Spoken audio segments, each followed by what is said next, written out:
I think the most important thing that people should understand about this election is how far from normal it is. We have never had a former presidential candidate who was impeached and then indicted for trying to overturn an election. Never. In all of our history. We've never had a former presidential candidate who lies about the election that he lost. We've never had a former presidential candidate who refuses to pledge to accept the results of the next election if he lost. You know, the peaceful transfer of power is the most fundamental tenet of our democracy. Refusing to accept it, I think, is un-American. I believe it's unconstitutional. And that's the double truth, Ruth.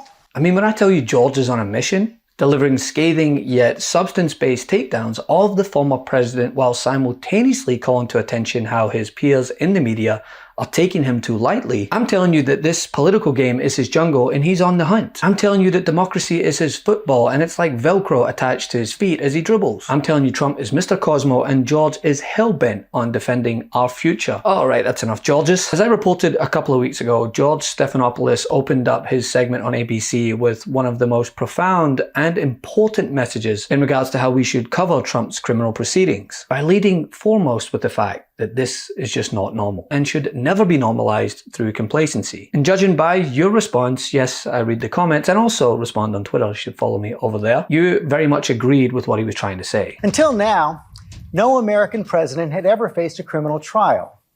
No American president had ever faced a federal indictment for retaining and concealing classified documents. No American president had ever faced a federal indictment or a state indictment for trying to overturn an election or been named an unindicted co-conspirator in 2 other states for the same crime. No American president ever faced hundreds of millions of dollars in judgments for business fraud, defamation, and sexual abuse. Until now, no American presidential race had been more defined by what's happening in courtrooms than what's happening on the campaign trail. Until now. The scale of the abnormality is so staggering that it can actually become numbing.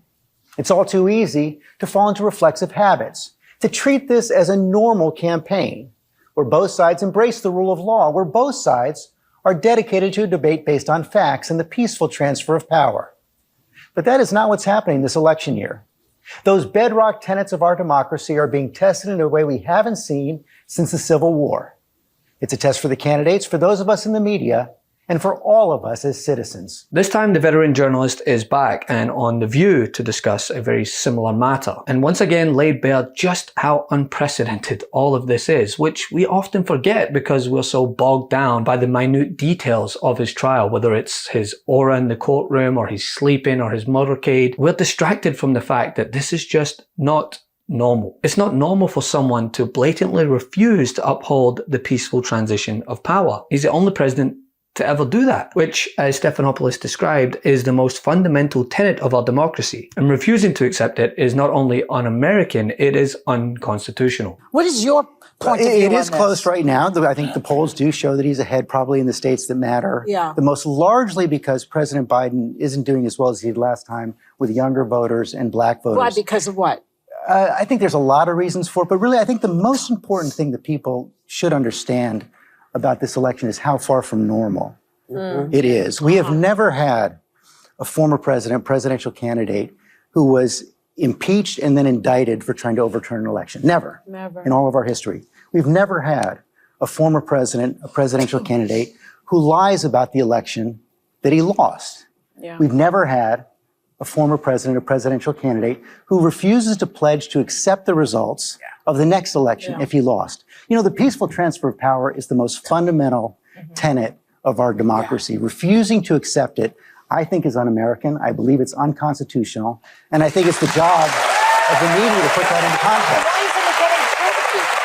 You know, I'm not sure exactly. I think part of the reason is the people you were talking about before in that courtroom, the allies of former President Trump who come in, it's the enablers in some way who say, instead of this being disqualifying, this is all acceptable. You know, this could have been stopped after January 6th. Trump was impeached. But the Senate said, we're not going to convict him because, oh, he can be tried in a court of law. And now they turn around and say, oh, well, it's illegitimate to try him in the court of law. Now, highlighting this segment is one thing. It is absolutely worth sharing. But taking cues from it, upholding the same level of integrity as we continue to report on Trump's criminal proceedings. Amidst the jokes about his courtroom siestas and foul odor, yeah, it's a good laugh, but we can't lose sight of the fact of how damaging it is that he is going through all this, yet still a very prominent contender for a second bite at fascism. We can't allow the wish-wash to dilute the reason why he's there in the first place, because he feels entitled to unmitigated power. He simply believes he is above reproach, and paying hush money to an adult film star as a means to influence an election is just the tip of the iceberg. You're the executive director for the America First Legal, correct? That's correct. All right. And America First Legal is a member of Project 2025, which is dedicated to creating the playbook for the next conservative administration and what it calls the Project Pillars, correct? We are proud contributors to Project 2025. Okay. And are you familiar with Project 2025's mandate for leadership? In fact, I am. Okay. And in fact, you wrote some of the sections of this mandate related to the DOJ, correct? Sure did. And the mandate outlines policy priorities for the next conservative president. Is that correct? It does. You've done a great job. I just want to let you know.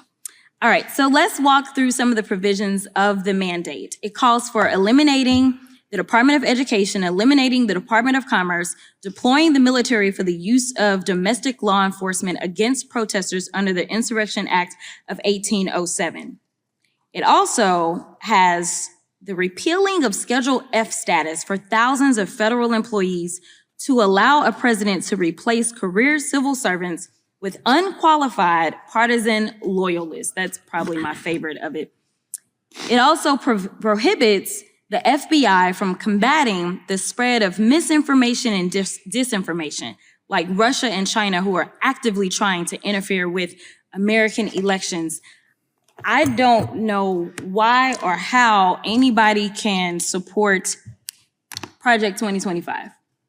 And I know that there was allegedly a joke about dictators and whether or not that's funny, but in the United States of America, dictatorships are never funny.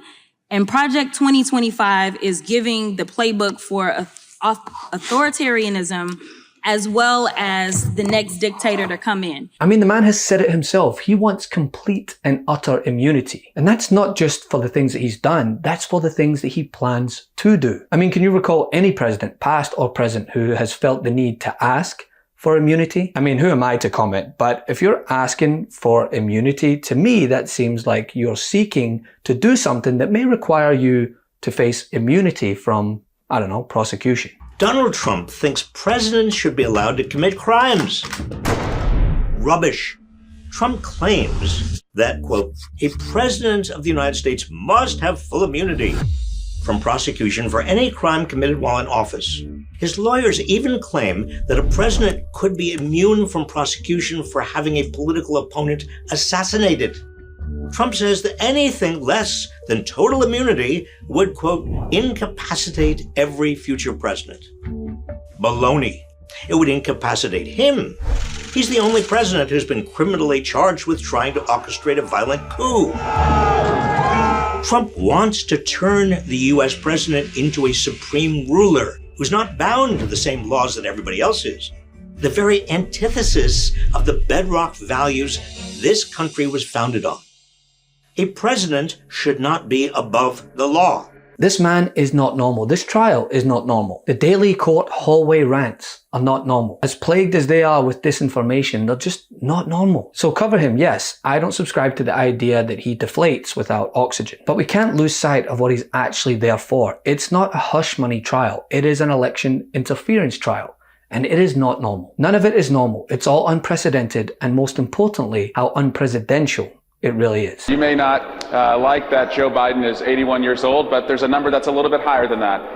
And that's the nearly 90 felony counts that Donald Trump faces in 4 different jurisdictions. So we have to show that contrast. We have to hammer it and just stay on offense. Don't let Trump take us on our heels. Stay on offense. We win the debate. We win the election. Trump hurt black people every chance he got. Black unemployment, non-insurance rates went up under Trump. Trump's tax scam reinforced discrimination. Typical white household got double the cut of the typical black household. They botched the COVID-19 response, suffocating black people dead, black-owned businesses shuttered. You pushed the Greenback stop and frisk law. Remember who Trump is. He falsely accused of Central Park 5, being the founder of Berkeley, who tried to repeal Obamacare the first time. Right. Now he's promised to do even more damage. Love this video? Make sure you stay up to date on the latest breaking news and all things Meidas by signing up to the MeidasTouch newsletter at MeidasTouch.com/newsletter.